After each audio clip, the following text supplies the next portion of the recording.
Thank you so much for joining. If you guys would like, you can turn your cameras on, and if that's what you're comfortable with,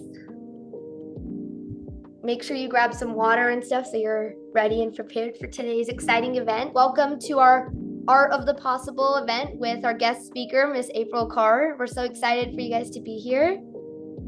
I'm just gonna wait a few minutes for everyone to trickle in. I'll wait like a minute.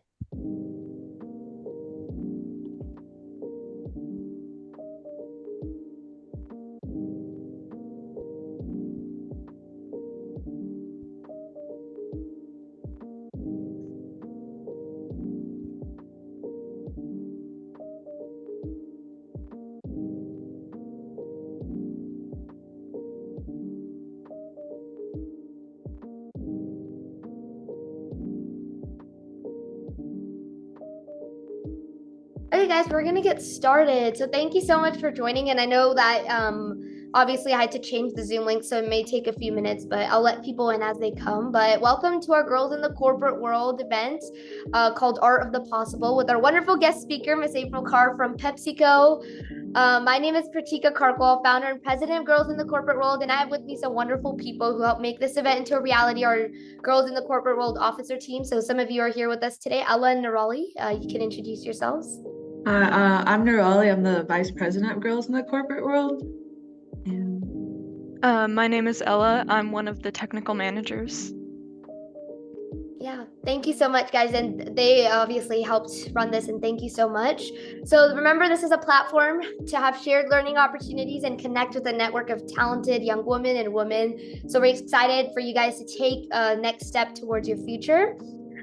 We did want to first wish you all happy International Women's Day to everyone. Obviously, this happened yesterday, but I like to say this event is in celebration of that. We're so excited you're here today. And it's really a day to celebrate what former First Lady Michelle Obama said: there's no limit to what we as women can accomplish. And that's essentially what we're here to prove through Girls in the Corporate World. So now I'm going to turn it over to Nirali.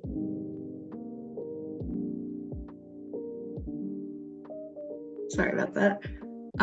So here we're going to have a little statistic. So according to the Pew Research Center, women earn 82 cents for every dollar earned by men. So you might be wondering why this is. So there are many reasons why, such as unconscious bias or discrimination against women. And additionally, there are many misconceptions around what the business world encompasses. Like some people think that business is just technology or just AI, but business is everything. Additionally, a lack of equal opportunities increases this wage gap, and Girls in the Corporate World aims to reduce these lack of opportunities by providing a platform of equal opportunities and shared learning. So who is Girls in the Corporate World, and what is our mission? So we focus on many career paths within the corporate world, not just tech. We encompass fields such as tech and business, and we strive to ensure that girls understand the corporate world and have knowledge about this world while still in high school. So we also aim to reduce the gender gap through interactive, practical experiences with our boot camps. So here we're just going to do a quick icebreaker with all of y'all, our attendees, and our guest speaker, Miss April Carr. So starting off, we're just going to ask y'all, what is your favorite PepsiCo product? And y'all can. Yeah, and also one thing that I actually didn't know about this until I'd spoken with Miss Carr actually a few months ago, but Pepsi has a lot of products beyond just Pepsi. So they have like Lay's, Cheetos, Lipton, like there's so much things that I personally was so surprised when I heard about this. So a lot of products come under Pepsi. And y'all can feel free to unmute or just like put something in the chat. And it could be anything. It doesn't have to be just the Pepsi drink. It can be their chips, they actually own Quaker oatmeal. You know what I'm talking about? I personally think that my favorite PepsiCo product would be Lipton iced tea. It's just like such a nice and sweet drink to have. It just makes it easy to make the tea. And a close second would be like Cheetos though.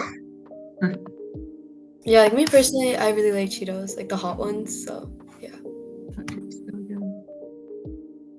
Yeah, for me at least, I really like their Lay's like jalapeno chips.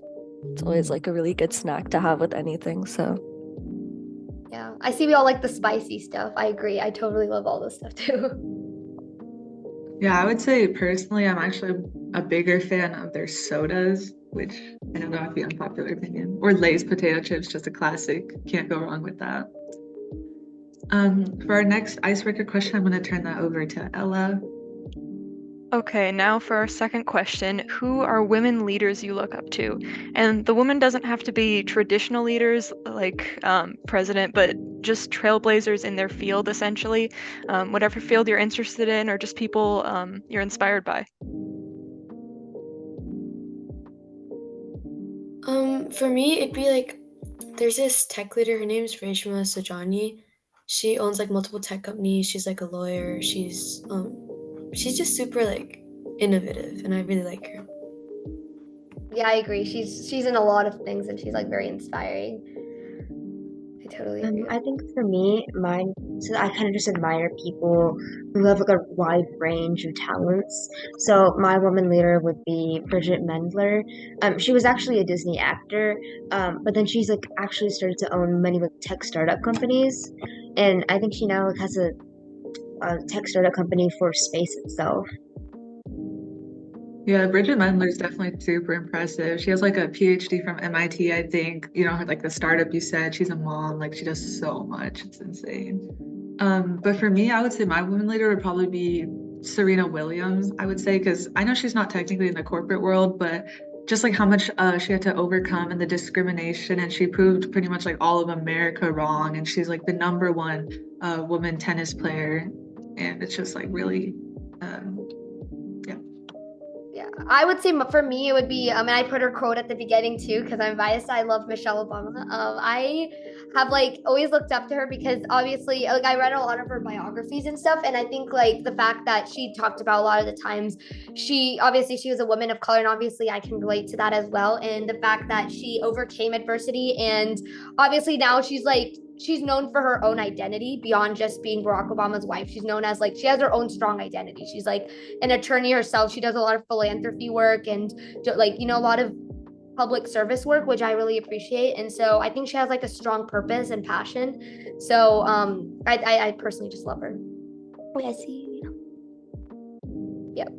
And so these questions we really asked you to kind of get you thinking about the theme of our presentation today, which is with Miss April Carr from PepsiCo, and she's the national chair of the Women of Color. And so obviously kind of putting these two questions together, that's kind of what the theme of our presentation is. And Miss April Carr is one of those wonderful, inspirational women, and you're going to learn that today throughout our presentation. So Ella, do you just want to run through our agenda, and then we're going to learn more about Miss Carr? Okay, so quickly going through our agenda. First, we're going to start off by just learning about Miss Carr and the journey that she's had, and then we're going to open up the floor for a Q&A.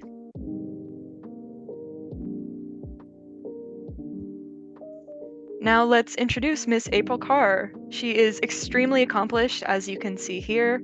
Her education comprising of a BA from Alabama A&M in marketing, with an involvement in Delta Sigma Theta sorority during her time there, an introduction to user experience design course from the Georgia Institute of Technology, also known as Georgia Tech, on Coursera, and a summer venture in management program from Harvard Business School, the top business school in the country.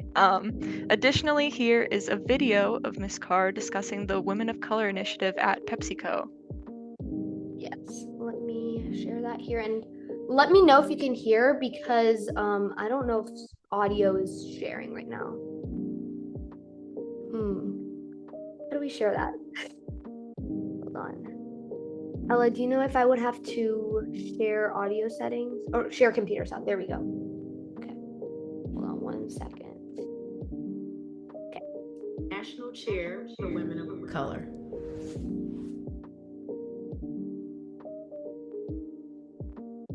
Can you all hear it? So being able to see within a person is key so that I can better meet them where they are. And I have always asked a lot of questions. Fortunately or unfortunately, that has transcended into my professional career. Hi, how are you? That is a heavy question. It's so great to see you. I think that the inquisitiveness, the curiosity has allowed me to really learn more about our women of color on a very intimate level and on a very personal level. The last time that you spoke publicly, I felt like a kindred spirit. Just the interactions and the courage and the posture that your grandmother instilled in you. Look at that smile. That's what I'm talking about. I'd love to learn more about that, and then I can share a little bit about mine. My family, they did a lot for me to have this opportunity, and I'm not gonna permit anyone to step on my voice, my experiences, and my opinions. I've come to realize that there's something special in you, within you, your background and what you bring, that you need to tap into that. My mother is the foundation of my strength. Being a single mother, she never showed me the struggle, and she always put others first. I think I inherited that quality and that desire. You can't be what you can't see. Being around women and ladies like me, that have similar goals, I had never really seen that growing up. One of the things that I recognized as I got older was that everyone didn't have someone in their ear saying, you can do it. Women of color is really just giving that voice. We can cascade that down all the way to our women operators here at our plant. You walk the walk and talk the talk, and it's like, if she can do that, I can do that. You being a strong woman inspires me to be a strong woman. It's amazing to be able to come across all these women with different experiences, a beautiful array of ethnicities and races.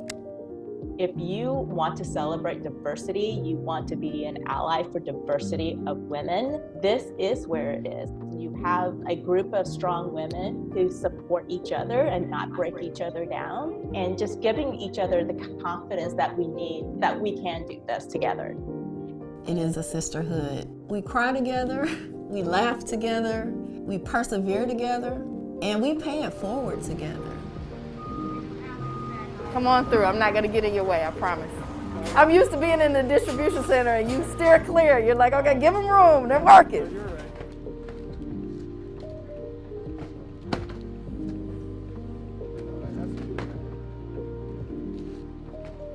Hello, darling. How did I get so lucky to work with you? Oh, hey. Always. In the current environment we're in with COVID-19, families are worried if they can actually feed, their small kids. So it's important to have this event going on today to make sure that we are taking care of our community. School supplies back here, those are already bagged. Rice, I'm gonna break those bags down. Put your gloves on and let's get ready to rumble. You can come right here if you like and we'll load you up. What's your name? We haven't met. Lauren. Yeah, I'm one of the newer DSLs. Welcome. I'm April. I'm the national chair for Women of Color. Okay, so you were in the text message. I was. Women of Color is more than just an employee resource group.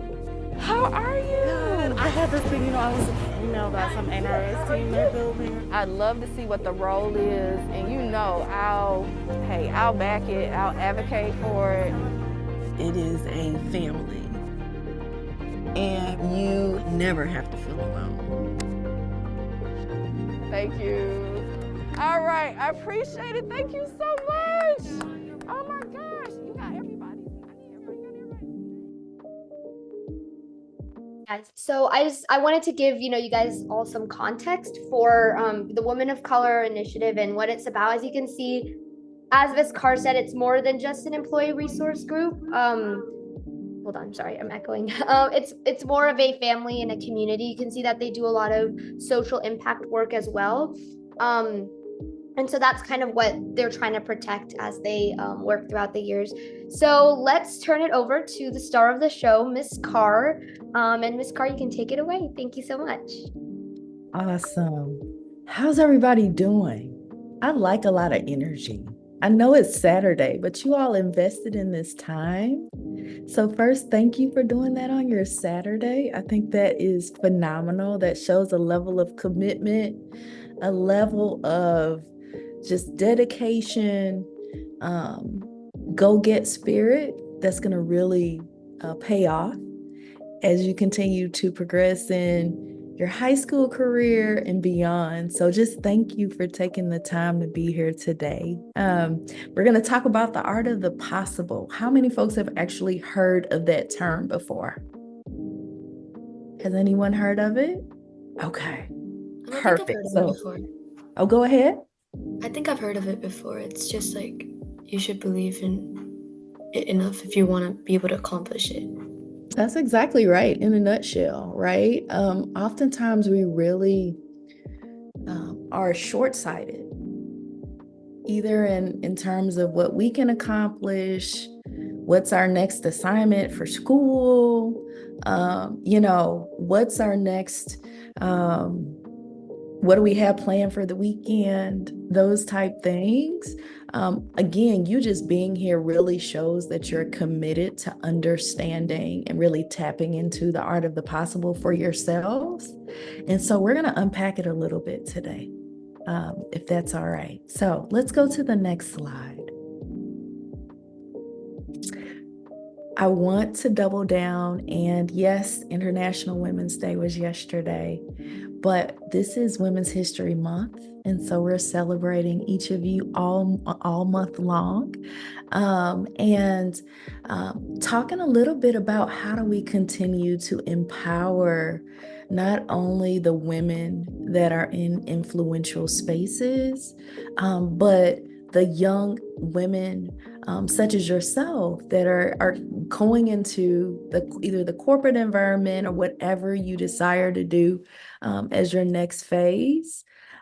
So this is, and I put the actual link down in the lower left-hand corner, but I recently had the privilege of being interviewed by Media Planet, and this particular article was launched, or series of articles was launched for International Women's Day. And so you can go to globalcause.com for the UK and view it, read it. It will also be published in USA Today. It's also in The Guardian in the UK edition. So there's a lot of focus, of course, around how do we continue to empower our women, our girls? How do we help tap into that potential that we see and even the potential that we don't see? And how do we actually influence the environments around us to better be able to put us in a position where we can continue to grow and impact? And so I wanted to, again, say happy International Women's Day, happy Women's History Month, give you exposure to this. So feel free. I know the content will be shared, but feel free to go to that link and just learn more. Okay, good deal. Let's go to the next slide. So a little bit about me. So I am an Atlanta, Georgia native, and I am currently the Senior Director for PepsiCo Foods North America Transformation, and specifically focused on innovation platforms for technology. So think about how do we incorporate things like AI, augmented reality, things like Gen AI, machine learning, all of those fun things to be able to continue to drive forward from a competitive and sustainable competitive advantage perspective for PepsiCo. As shared, I'm our Women of Color Employee Resource Group National Chair as well, which I definitely take on as my everyday job, in addition to the technology capability and work that I lead. I started out at PepsiCo right out of college. While I was at college, going into my last year, I had the opportunity to attend Harvard Business School, and it was phenomenal. What I will tell you is that originally it was a bit daunting because the dean of the business school came to me and she said, "Hey, they have this amazing management program that I'd love to nominate you for." And I was like, "Who, me? No, I don't think you really want to nominate me for that." And she was like, "Absolutely, I do." And she did. And of course, I was accepted. And for me, it was really a game changer because it showed me that I belonged there when I got there. It felt familiar. It was hard work, but I was accustomed to doing hard work. And I met my tribe there, where I was able to go and learn different business cases, understand how do you navigate those things at a very early time, I'd say, in my career before I actually graduated, because you all are embarking on your career even now, I would say, right? And so it gave me the latitude to start to think differently about the art of the possible for myself, and afforded me the opportunity to then say, okay, how do I continue to tap into that after graduation? And so I graduated, joined PepsiCo. I've had cross-functional experience within PepsiCo. This will actually be my 25th year in June with the organization. But I love reinventing myself.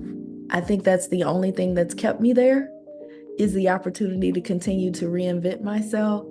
And so if you look here, you'll see the different brands that I've worked and led across. So everything from Gatorade to Tropicana to the Quaker business to Frito-Lay, and now bigger, broader PepsiCo Foods North America.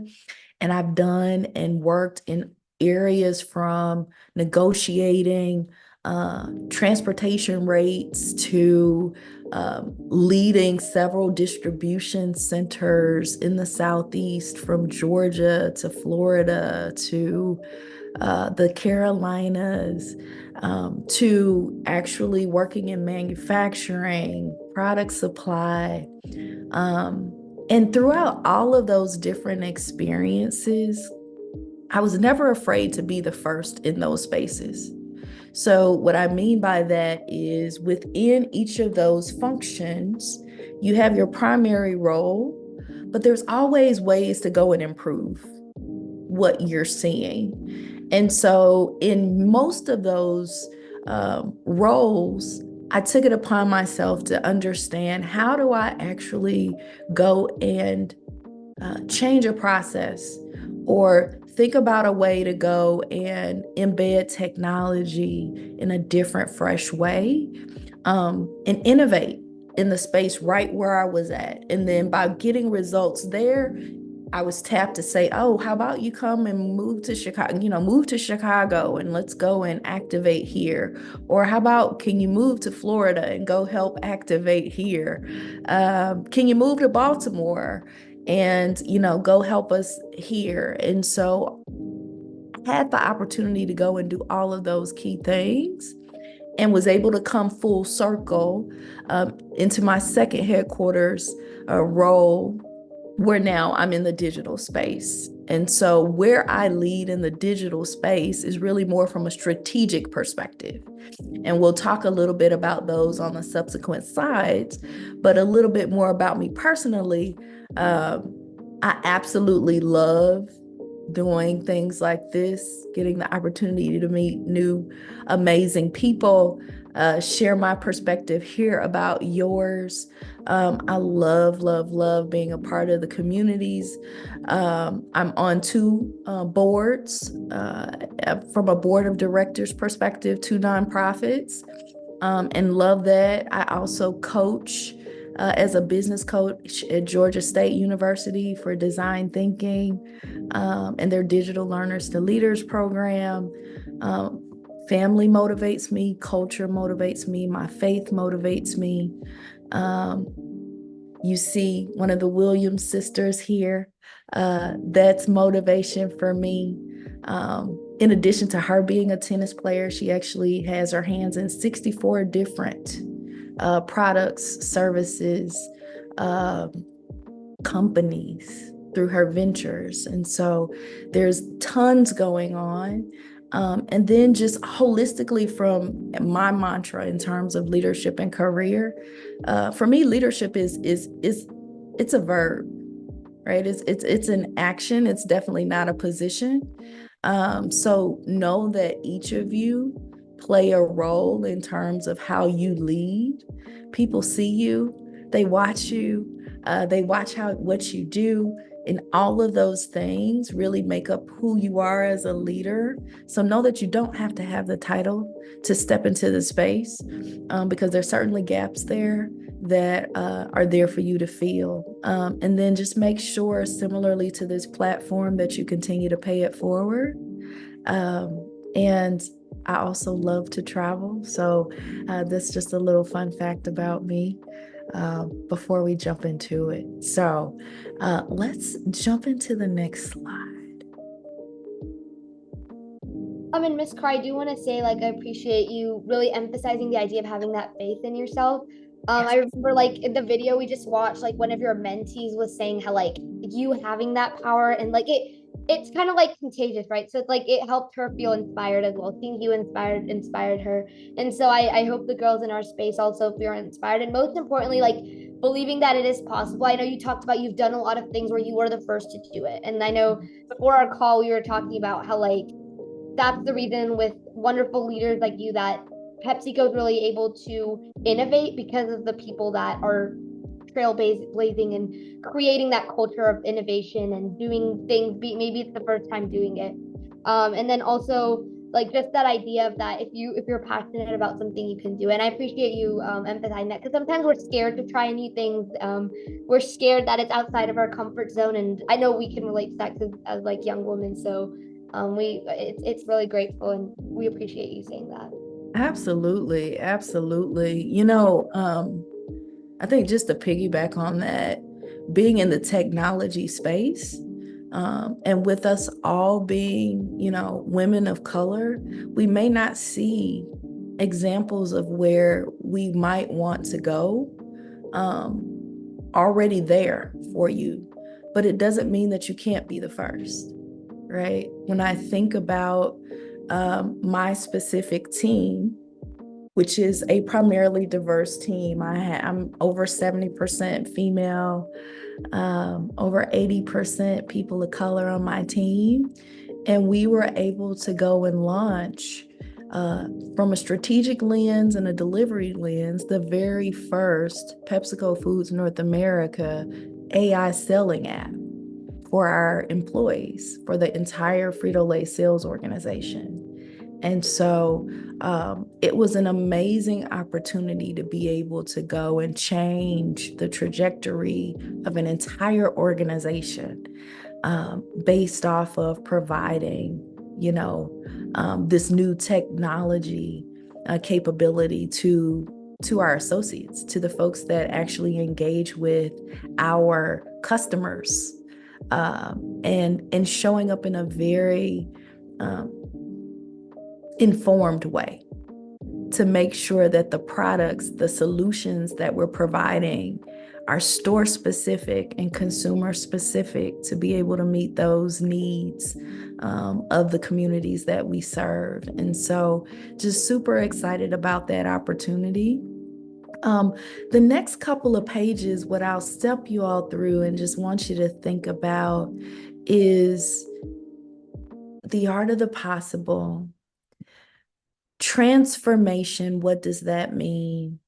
And what does that mean to you personally when you start to think about where you are today and where you'd like to go, right? So I know when we opened up, we talked a little bit about gender parity and some of those things. Feel free to check out our PepsiCo.com website. We have an initiative that's our racial equality journey, where we've dedicated, it started in 2020, and we're dedicated to $570 million worth of investment into the community and our associates, just to make sure that we are doubling down on equitable belonging, not only in the organization, but outside the organization as well. And gender parity is something that's also very important to us. And so I shared a stat in the lower left, but right now about 44% of our women, of our global managers are women. And so we have a target and a goal to get to 50-50 parity by 2025. And so we're well on our way there. And so I'm really excited about that. And also recognize and know that as you go and continue to progress throughout high school, your post high school, education and forward, that things may not always be easy for you. Some of those paths may not be out there, but understanding that the diversity component as well as the inclusion component, because that one can get a little tricky, is definitely something that I want you to lean into, understand. We have a campaign ongoing that's called A Space to Be You. And so it really is about how do you recognize and tap into who you are as a person so that you can bring your whole self to work.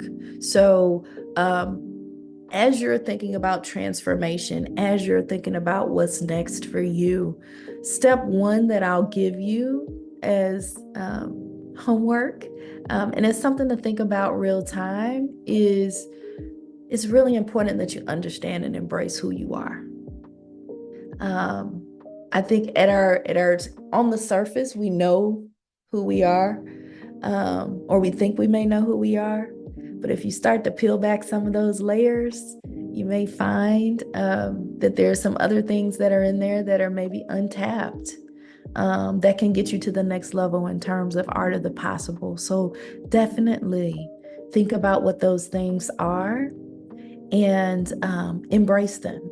Because in whatever spaces you are fortunate enough to be in, whether that's in your high school, whether that is, again, in the competitions that I heard several of you are participating in, you are bringing a unique skill, perspective, experience, background that only you can bring. So make sure that you stand in that space firmly, and you stand in that space in a way that people are going to have to pay attention. Okay, let's go to the next slide. Ms. Carr, I did have a question. I know you were talking about the Frito-Lay's AI app. Did you ever think that when you started off your career, you would actually venture out and actually lead such a large technological change in an entire organization? Absolutely not. That was not even in my something that I had scoped out for myself. I think that's a great question. And I think as much as for me, I was a planner. So I like to call myself a creative nerd because I am super creative in terms of design, things like that. But I'm also very analytical, very logical, practical, all of those different things. And which, if you look at my career, it's allowed me to tap into all of those things. But I planned out what I thought my career path would be. And then I also allowed myself to evolve in each and every one of those steps of the career to say, is this really where I want to go next? Or do I want to open up the aperture in a way to say, okay, universe, show me what all is possible and let me figure out what's going to be that next best thing for me. So that's a great, great question.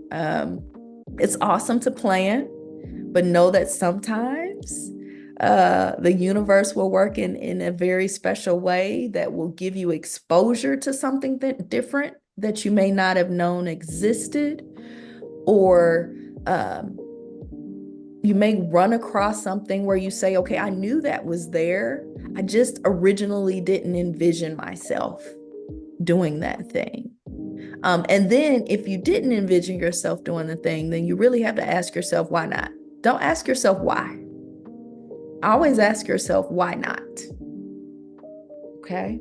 Yeah, that's a good way to put it, because especially I think sometimes we confine ourselves to what we think we should do, but like if we open up our we open up our opportunities, then like we open up more possibilities, as really the theme of what you're saying. And also that statistic that you were sharing about, in Pepsi 44% are global managers. I was like reading an article the other day, and it was saying how like the gender gap is more prevalent in the business setting in upper level positions. So the fact that that's right, PepsiCo is like really making that change, because in the lower levels, like, and if you're just an employee, but especially manager, CEO, like that's when you start seeing that gender gap. So the fact that you're coming closer, and that 50%, I think where you're going, I think there's a good chance that there's a high probability it will be met. And then one thing that I appreciate you said was about how like we should spotlight ourselves, right? Like we each bring our own perspective. I think sometimes we dilute the importance of our own perspectives and our unique skills. So I totally agree that all of us can learn from that, because I think we all have that kind of feeling of, oh, we're not enough. But I think we really need to step up and be like, I'm the best possible way that I can be. Absolutely. Perfect. Good. So I told you I love engagement. I love energy. I just wanted to set the stage, but this is the opportunity where I'd love to get some interaction, some conversation going, in the spirit of art of the possible, in the spirit of transformation. You really can't transform the unknown, right? So whether that is personally or professionally, it is truly important to take time to get to know what that focus area is, whether that focus area is you, whether it is a part of what is happening in your high school, whether it is something that is happening in the technology space. One of the things that really made it our app launch successful was that we took a step back and we really took the opportunity to get to know who the users were, right? So a human first approach. Who were the users? What were their pain points? What were their opportunities? What was working? And then from that, we were able to actually build a foundation and build upon that foundation and really take it to the next level. So this is investment time for you. So I want you, feel free to say it out loud. You can put it in the chat, but what is your best quality that sets you apart? And why do you feel like that is your best quality? I'll open it up. Safe space.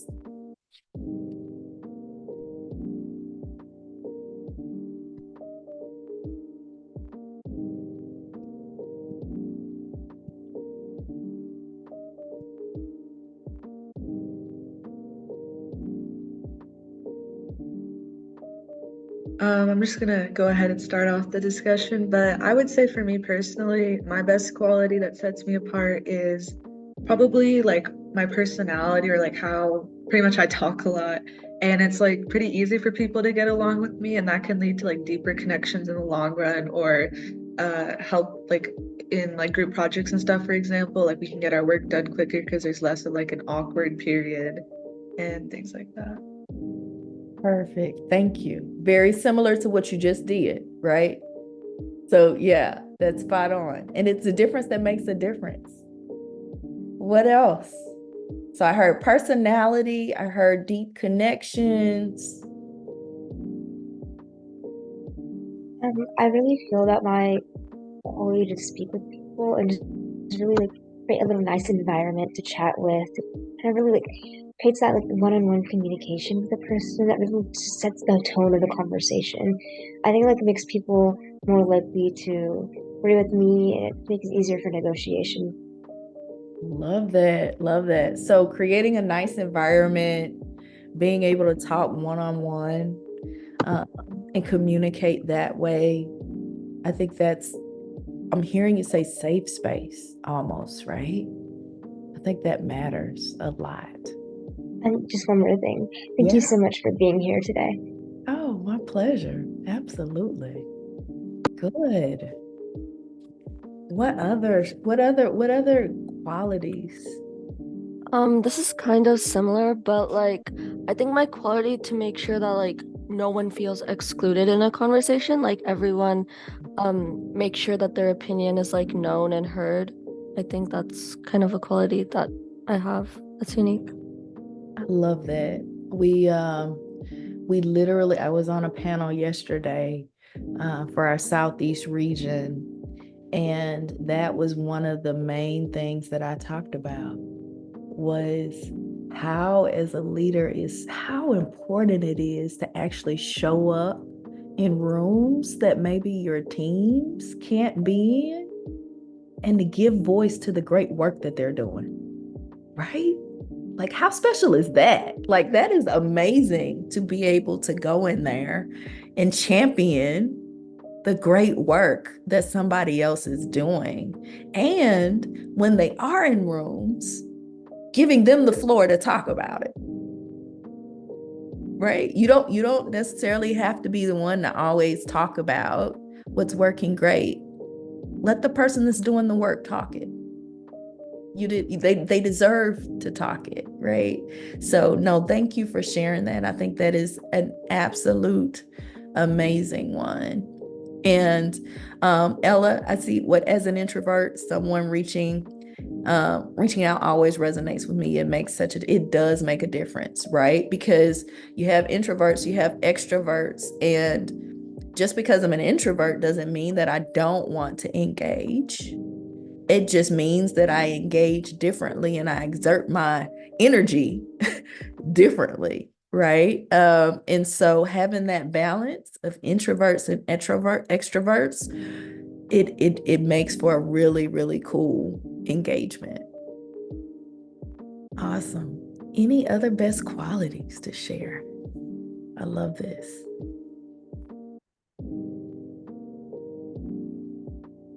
Okay.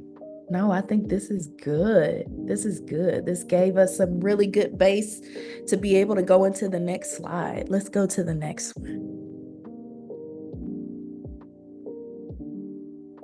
So you talked a little bit about what your best qualities are.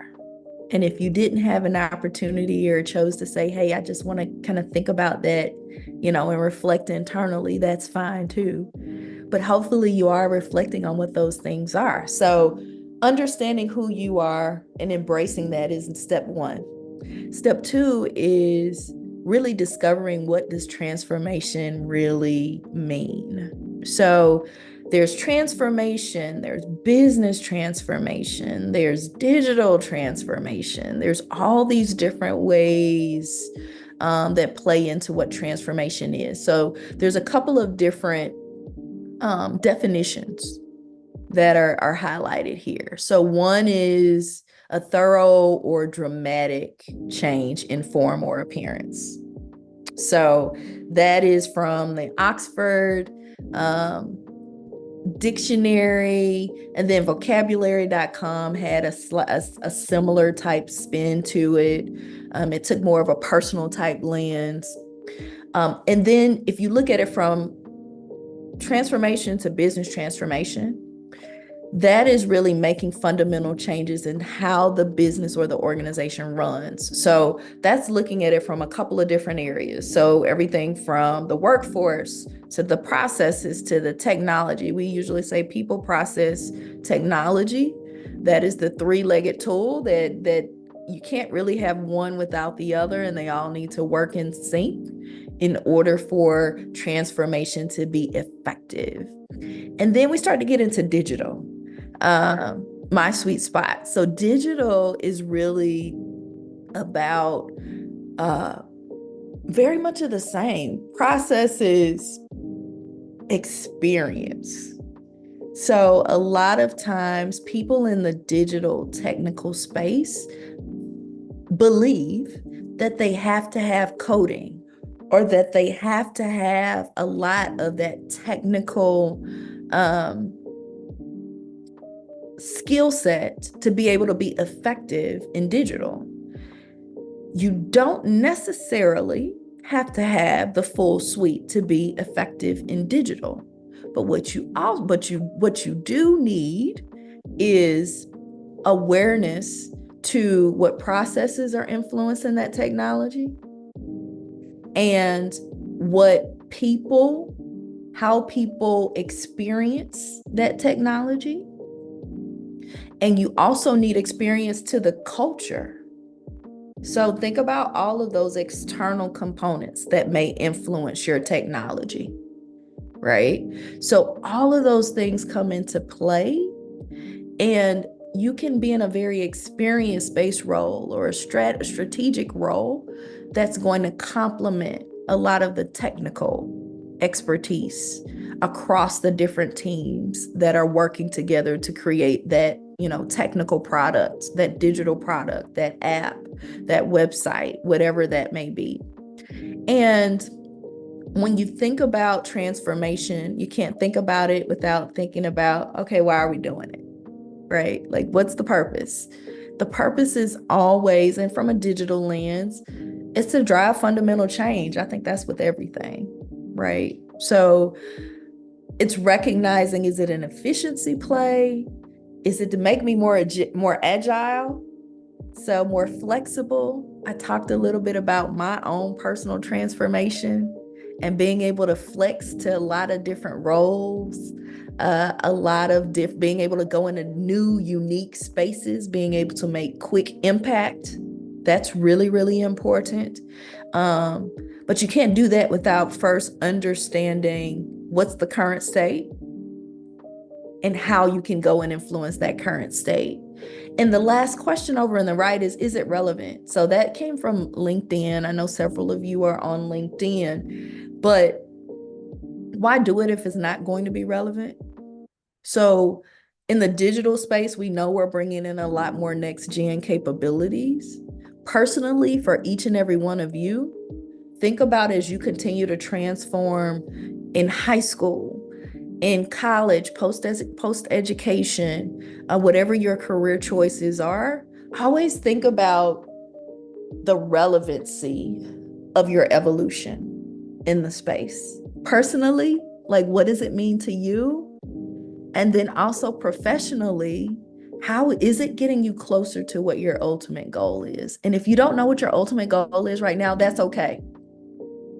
I still don't know what my ultimate goal is. I'm giving myself runway to continue to just add value as I go. I definitely have a game plan and goals, but I'm taking the brakes off of myself. And you should do the same thing in terms of don't limit your thoughts. Learn as much as you can in forums like this and beyond. And then state your claim on where you want to go. Okay, so I'll pause here before we go to the next slide. Any questions, comments here? Or if any of you have an answer to the question in the previous slide that Ms. Carr had asked, and you just thought of your answer now, then you can share that as well. And Ms. Carr, I did want to say, I know that when me and you had spoken earlier, one of the things that you'd said to me, and I wanted to share it with the group, was the fact that you said how marketing isn't just like marketing to a panel of employees and executives, it's also marketing yourself. That's right. That was really inspirational, because the fact that sometimes we feel like we have to, it's about proving yourself, and But I think if we have faith in ourselves, and it is about marketing yourself, right? Like having that confidence. If you believe in yourself, then people have no choice but to believe in you. So I just wanted to share that, like very critical piece of advice that you shared with the group. Do any of you have questions? Feel free to ask. No, I just wanted to answer like the question on the previous slide. I think like a quality that I have, which sets me apart, is that I'm able to like speak and converse pretty fluently, which kind of helps me in daily life and overall professional settings if I need to network and stuff. That's perfect. No, thank you for sharing that. I think the other thing that I observe is that you also take time to process, right? So you're not quick to answer because you want to process and make sure that you're giving, an answer that is really reflective. And so I see that. Now I may be wrong. I see you shaking your head like maybe that's a yes. Am I right? Thank you. Yeah. Okay. And so that's good too. Again, it starts to talk about the different balance and the uniqueness of every single one of you on the call. It definitely has a role to play, and it's super important to make sure that you can take that time if you need it to process. And then when you show up in an amazing way, right? And so, no, thank you for that. And in terms of marketing yourself, I appreciate you bringing that one up. It's not enough to just be great. It's not enough to just work really, really hard.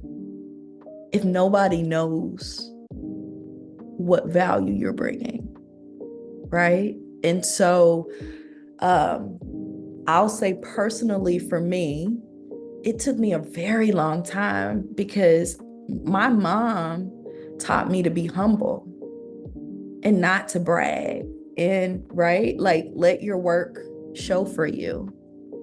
And in corporate America, it just doesn't work like that. It's okay for you to say, this is what I'm doing. This is the value that I'm bringing.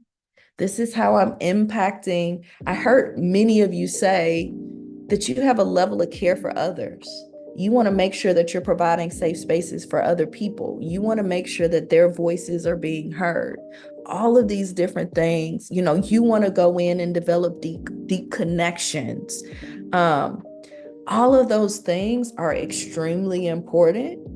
Tie that back to the end game. Tie that back to the impact that you're bringing, because each one of those things are invaluable in order to be able to go and again take it to the next level, in terms of your environments, in terms of your personal careers, in terms of whatever organization you choose to be a part of. Because as much as an interview is for that company to see if you're a good fit, it's equally time for you to figure out whether that company is a good fit for you.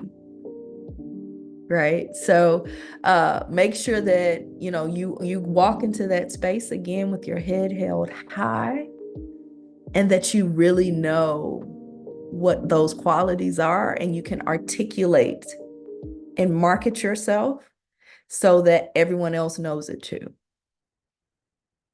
Perfect. Any other questions, thoughts? Okay, I think there's perhaps one more slide, and then we'll open it. So we talked this a little bit. For me, best qualities are superpowers, and they're only ones that we can hold for ourselves. But I'd love for you to think about, okay, if this is my superpower, how can I take that and transform others or other organizations, or even transform myself?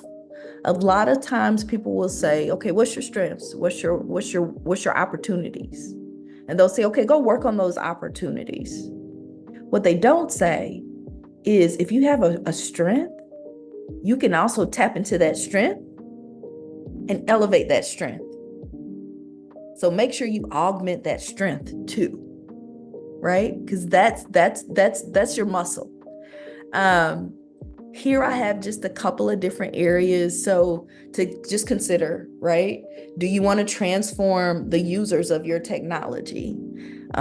Maybe there's a pain point that you can eliminate for them. Do you want to transform research? Right? Kim, she wasn't able to join us, but she mentioned that she's doing AI research. So that's an opportunity to go and, understand if there's, embedded biases in technology and how do we work towards removing those things. Do you want to influence strategy? Do you want to go to an organization and say 5-10 years down the road, I can look ahead and envision this is where we need to be. Do you want to transform boardrooms? Right? We know that there's a continued opportunity to have women of color and have boardroom seats, have board of director seats. Is it your ambition to be on a board of directors one day? Initially, it wasn't mine, but then it became mine. And that's how I was able to get on too, right? Employee satisfaction. For those that really want to make sure that they're supporting others, do you want to lean into employee satisfaction? And how do we continue to make sure in organizations that our employees are satisfied so that they stay? So we don't have continual turnover. Do you want to get in cybersecurity, right? Product development. We talked about safe space. Psychological safety is so important. A lot of people dismiss what you all are going through right now. There's a lot going on, and I know it's a lot that you all are dealing with inside school and out. But you're here, and you're more than making it. You're going to continue to be amazing. But having that psychological safety and mental health, good mental health for yourself, so that you can help provide that for others, is so important, because you really can't be your best self without it, right? And so generational wealth. I didn't know anything about stocks, right? Until I got into corporate America. Is there an opportunity to make sure that, I'm thinking differently about my financial position starting now? It's funny, I have to tell you all, my best friend is still my best friend from like 3rd grade. And she tells me, she was like, April, when you were in 3rd grade, you used to have your pennies and you used to have all this and you used to just keep all your change. She was like, man, you were stingy. And I was like, and, I've always been coming from a single mom. I just really valued the dollar, right? Like I valued what that meant and I didn't want to squander it. And so now knowing about stocks, knowing about all the other ways, generational wealth is something that is a goal, not only for me, but how do I set my family up for success? Transforming conversations. Don't shrink when you have the opportunity to speak, right? Be a part of those conversations. You deserve to be there. You deserve to say something. You have a voice that matters. So don't shy away from using it. And then, of course, like business analysis, leadership, these are just things to think about, right? As you're thinking about your career. But art of the possible is a word, a phrase, a movement that I want each of you to say, I know what that is now. And I'm going to take it with me from this day forward. And I am not just going to think about what others may want of me. What do you want for yourself in terms of possibilities? And so with that, I will open the floor. If there's any questions, concerns, thoughts, you let me know where you want the conversation to go. Okay, I have just like one question. So like from like a small age, it's always been my dream to really get into like law, business, stuff like that. A place like where you can elevate yourself and actually do things for society, because I don't really want a quiet job, if that makes sense. Like I want to be able to engage with others and make a difference in society. And for me, like right now, I only have like 4 years until I get to college, And I feel like these 4 years are the most important right now, because if I don't make use of it, I won't get anywhere. And I feel like I don't know how to make use of it as like of my current situation. So what's your best advice for being able to transform your future using these 4 years first? Yeah, no, thank you for sharing that. I think there's a lot of unknowns out there, right? I love what you said about I don't want a quiet job. Like, that is beautiful in so many ways. You want your voice to be heard. You want to make a difference, right? If you want to get into law, what I would say for you, and you said you have 4 years right now in high school, I would start to see if you can start to intern or just go to some law firms and learn.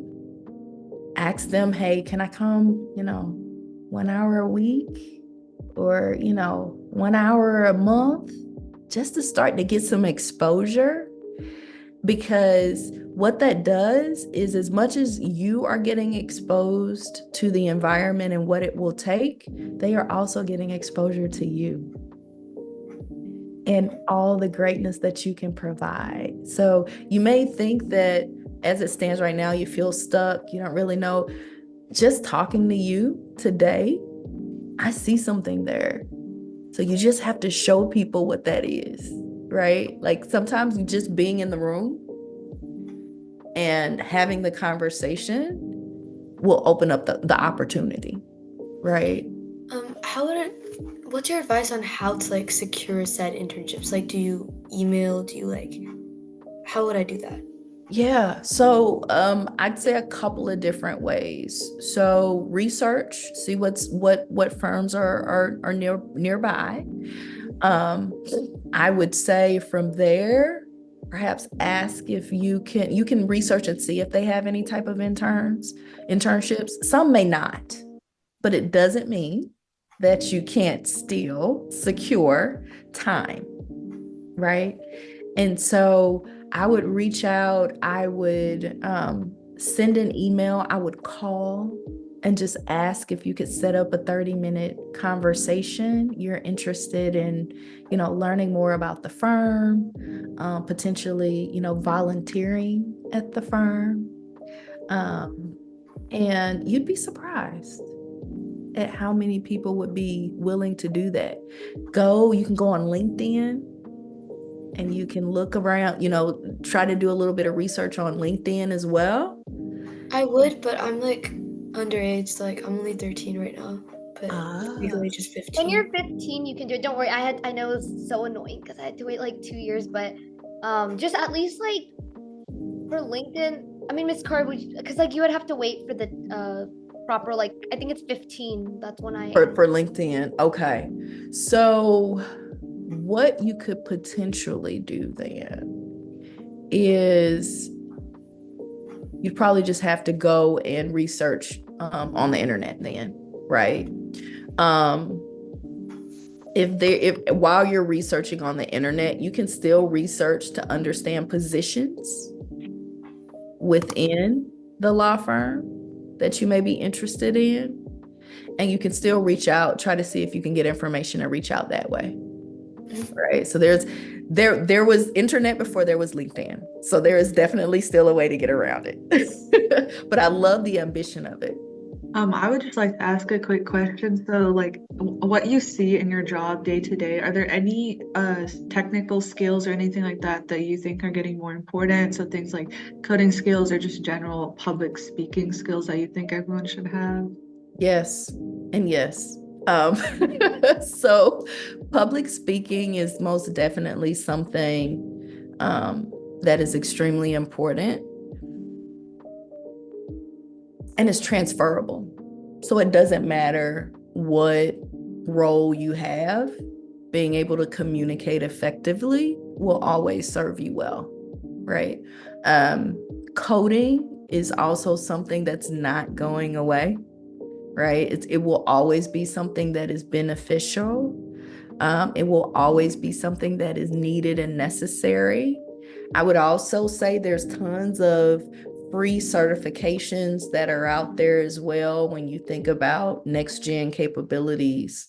So, there may be an opportunity to go and start to get certifications in things like Gen AI or, Chat GPT or, some of those different things, machine learning, digital transformation, right? Some of those more bigger, broader, overarching topics and capabilities that you can then go and say, yes, I may want to focus energy on coding, but I have a bigger, broader understanding of technology. And I think that both of those things will play very, very nicely together for you. Thank you. I have a bit of a question about marketing yourself, which is kind of on theme as this entire presentation. Yeah. So when I'm in, my biggest quality is being able to talk with people, and that's like really shines through in calls, in person, things like that. But for college admissions, it's more of a written thing. It is. You don't really get to see the charm, the personality, in me through like text or through something written. How do you advise to deal with that, mostly in college admissions? Yeah, that's a great question. So, what I would say is it's two things, both probably a little bit unconventional. Well, three things. One, if you know that writing is not necessarily your strong suit, I'd figure out how do I get better at that? Because regardless, again, of what role you're in, the communication piece is super, super important, right? The other two unconventional things I would say is, who's to say, again, you can't create a short video and include that in your package. You're allowed to get that? I had no clue. Perhaps, right? Maybe you can figure out who the admissions officer is. And then just send them a little video of myself? Mm-hmm. Art of the possibilities, Samina. Art of the It's an awesome idea. Right? Thank you so much for that. I wouldn't have even thought of that. Yeah, sometimes you have to color outside of the lines a little bit. And it makes you a bit more memorable even. And so you could do that and also create kind of a portfolio, a visual portfolio of things that you've done, work that you've done in the technology space. Like, what projects have you worked on? What was the outcome? Do you have photos of users using your technology that you can incorporate? Make it human. Make it something that's relatable that people can say, oh, okay, she's doing some things,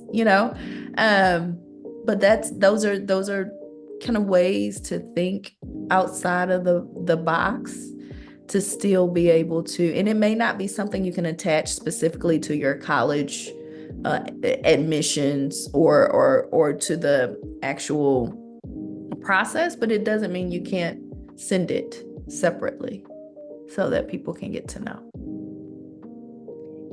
Thank you so much. You're welcome. Thank you for being here today. Thank you.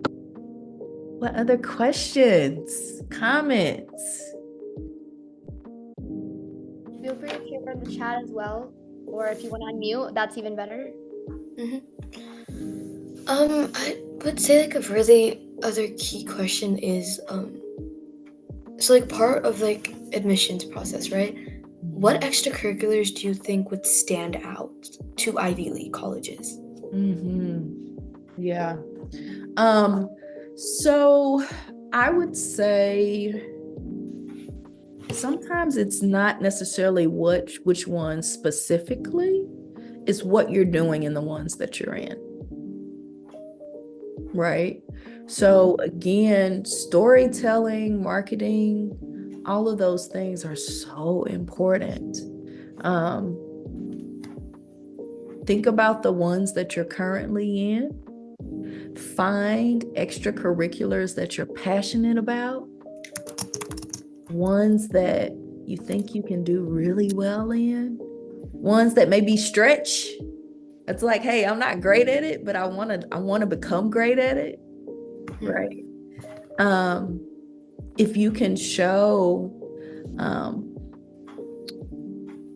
it depends. So you can go deep again and say, hey, I want to show several extracurriculars in the technology space. Or you can say, I want to go broad. I want to show that I'm great in technology. I'm also great in sports. I'm great in debate. I'm great in, right? You can go broad. What is important is understanding, how do you market that? How do you show the value in each of those extracurriculars? So when you're thinking about admissions and thinking about those things, listing those out, you'll have to do. There'll also be free text for you to go and talk about yourself, do all of those things. Tie that back to those extracurriculars and the value and the impact that you're having in those. Okay. So it's like, it's more about accomplishments rather than how many you have. That's exactly right. And accomplishments is it doesn't have to be awards. It doesn't have to be, right? An accomplishment can be, hey, I was brought into this business club and I identified that there was an opportunity to change a process. So I was able to go and get, stakeholder buy-in to change the process. And now moving forward, this business club is going to go and execute a process that I implemented. Yeah. Yeah. Okay. But another thing is, in high school, I'm kind of scared because I feel like the second I go in, I'm not going to really have a social life, or I'm not going to be able to find school life balance. So how did you focus on maintaining both sides of that? Yeah, balance is hard. You have to really work at it, right? I think much like anything else, and at any age, you can kind of get burnout. Yeah. And so really acknowledging that and saying, okay, again, what's most important? How do I prioritize my time? How do I make sure when I'm thinking about time that I leave some for myself? Which is hard. Oftentimes that's the one thing that doesn't happen. Because you're so focused on, I got to get to the next level. I got to get to the next thing. I got to, if you don't replenish yourself, you're not going to have enough energy or mental capacity to really go full out in that thing. Mm-hmm. Right?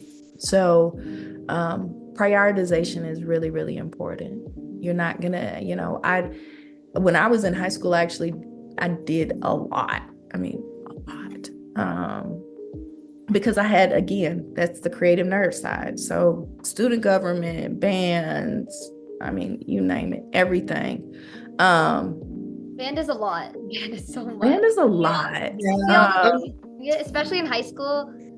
Kudos to you. It's hard. Yeah, it's so fun fact, in high school, I was a drum. I played the drums, and so we had almost an all-girl drum line. That was pretty cool, honestly. I don't do that often. Yeah, it was pretty cool. But there were tons of things that I was involved in. A lot of clubs, professional clubs, you just name it. There were so many things. And honestly, for me, I was like, let's do it. Whatever it is, I just need to, I was grinding it out.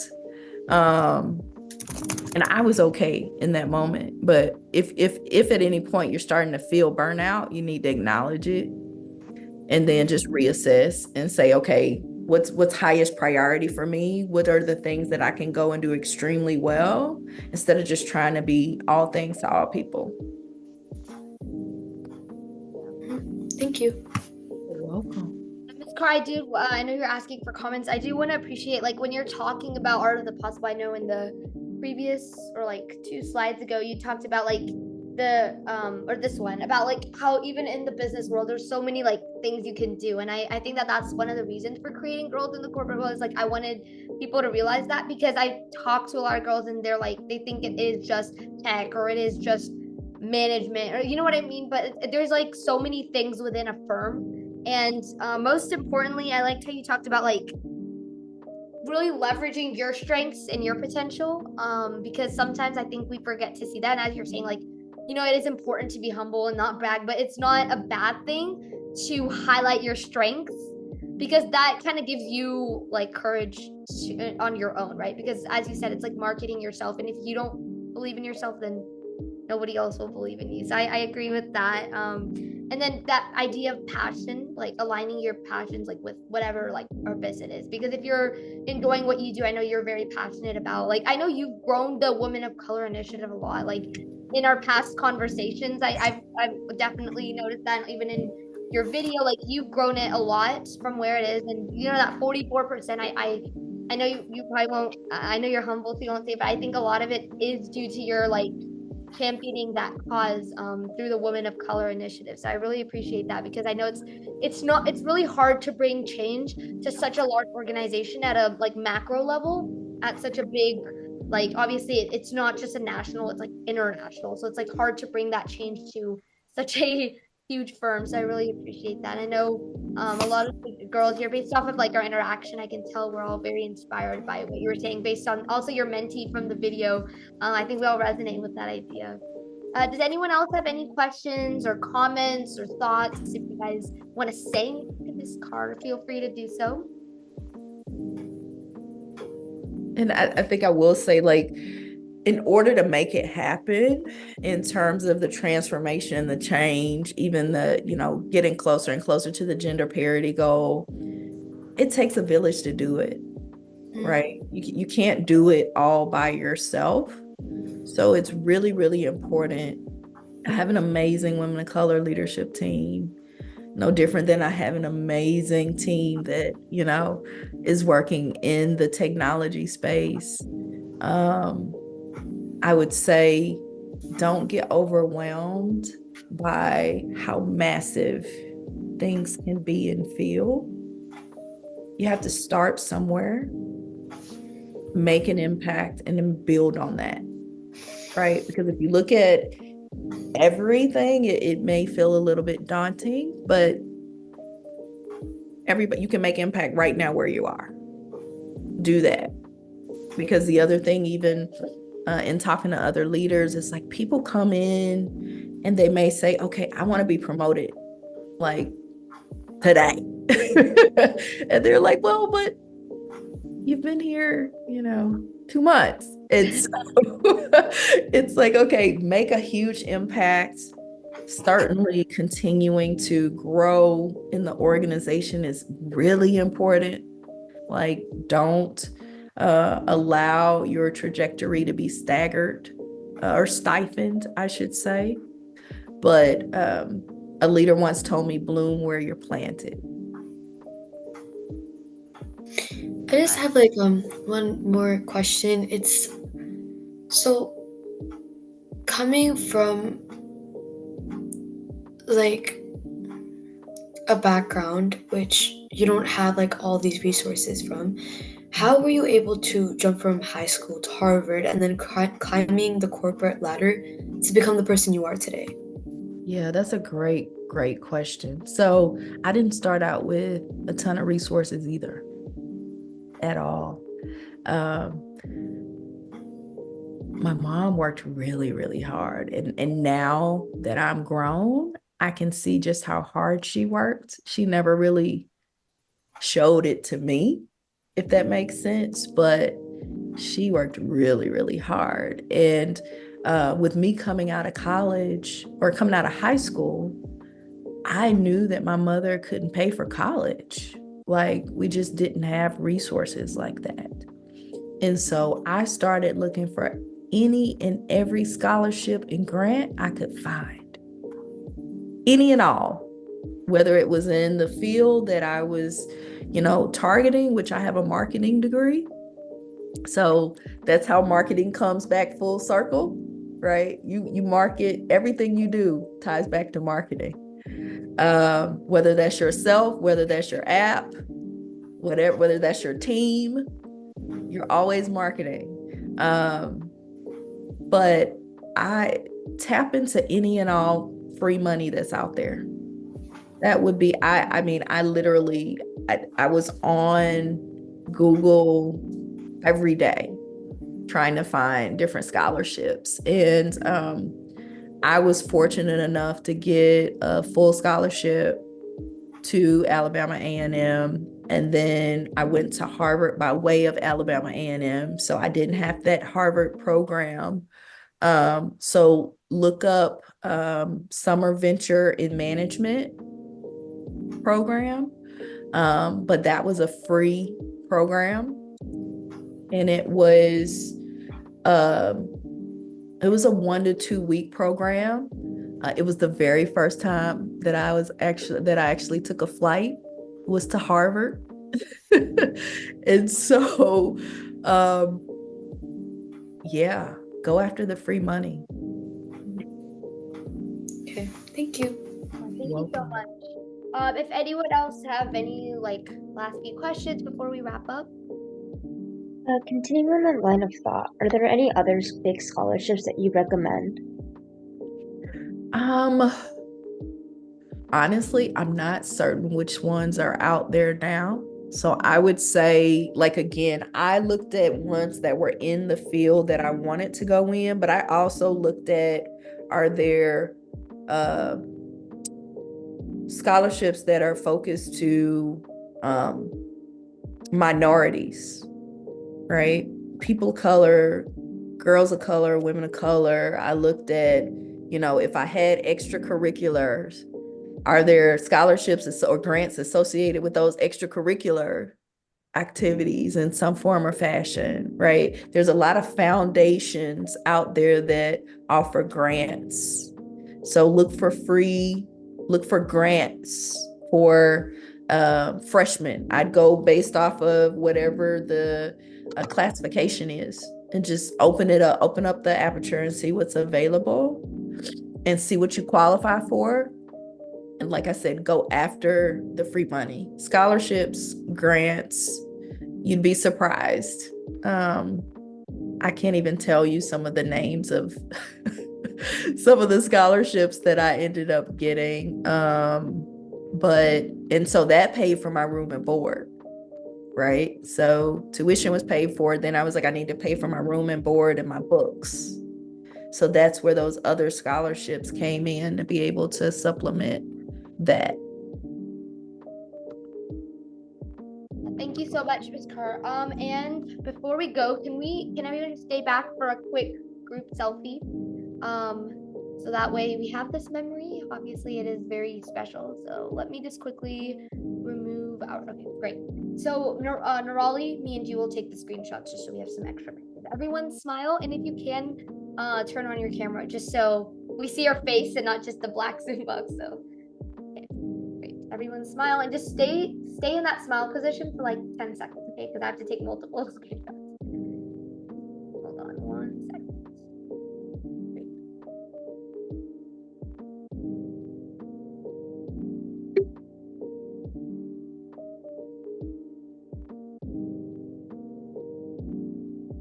Sorry guys, this is uncomfortable, but it's okay. Stay still.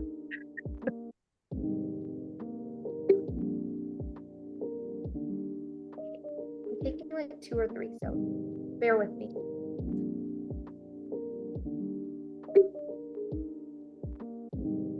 Okay, I think we're good. Nurali, you got yours? Okay, now you guys can stop smiling because I know it hurts. Okay, so now I will turn it over quickly to Nurali and Ella. Hi. Our next event is going to be March 23rd, again at 11 a.m. Central Standard Time. We will be having another guest speaker on, so please save the date for that. We are very excited about our upcoming events. We will also be announcing our wireframe app designing competition. If you were in the club last year, you should remember. It was very exciting to see all of the amazing submissions, and we're hoping to keep that going this year. And the date for that will be announced very shortly. And I see Miss Carr's put in her LinkedIn. So for those of you who have LinkedIn at this time, please feel free to share a connect request, stay in touch with her. And then if you don't have LinkedIn right now, share that, save that particular URL. So once you get it, you can do it with and share it with her. And I'll turn it over to Nurali. So just some quick reminders, make sure to follow us on Instagram and connect with us on LinkedIn. And then make sure to be an advocate in, Pratika, can you go to the next slide? Yeah. Make sure to be an advocate, share whatever events, like you do not have to be an LT student to attend these events, and there's obviously no age limit. So make sure you're sharing with your family, friends, maybe your own family and things like that. And then lastly, we just have a quick feedback form for y'all to fill out. It's like 3 super short questions, just so we know in the future how we can change our events or keep them similar. And I'm putting the link in the chat right now. There's obviously the QR code up there. Yeah. And if you want, you can fill it out like now, or you can open up the tab and fill it out after the call. I'll put that in chat. And then I will do the quick outro. I'll keep it there for like 30 seconds.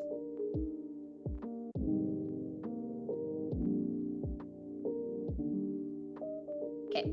So as you all know, in Girls in the Corporate World, our mission is to reduce the gender gap, as was a common trend throughout our presentation, as well as we showed you in the statistic earlier, through these shared learning opportunities, interactive opportunities to meet with such wonderful people like Ms. Carr, and tell you that business is more than just one thing. It's tech, AI, entrepreneurship, finance, marketing, so many things, and to kind of grow the amount of girls in the corporate world. So thank you so much, Ms. Carr, wonderful guest speaker who shared with us the inspiring art of the possible. As we saw with her story, anything is possible for young women and women to achieve if you have a passion and you have a purpose. As she said, start small and bloom where you're planted. You're not, obviously all of us are young. We're not working in large firms like PepsiCo right now, but you can start now. If you're passionate about something, Ms. Carr showed you a lot of things. You may be passionate about reducing the gender gap. I know me and a lot of girls here are. Also, generational wealth. And there's so many things that you can be passionate about, and you can start now. Micro change for macro change in the future. She also emphasized the importance of hard work. Obviously, we saw with Ms. Carr's story, it's not easy to be in such a large position. It takes years of hard work and patience and persistence. But Ms. Carr showed us how it takes a lot of hard work to be successful. We heard her story. It was so inspiring. So thank you so much, Ms. Carr. As her mentee said in the beginning, seeing her inspires her, and as we saw today, it also inspires us. So thank you so much. Your work means a lot to us, and thank you for giving your time on a Saturday and in celebration of International Women's Day. We appreciate you being with us. So everyone can share some love in the chat, and thank you so much. Ms. Carr, if you could just stay back with me. Yeah. Hi, everyone. Thank you so much for attending. We appreciate your time. And officers, you all can log off as well. Thank you so much, everyone who is here today, and we'll stay in touch with you regarding our next events. And Ms. Carr is obviously wonderful, wonderful.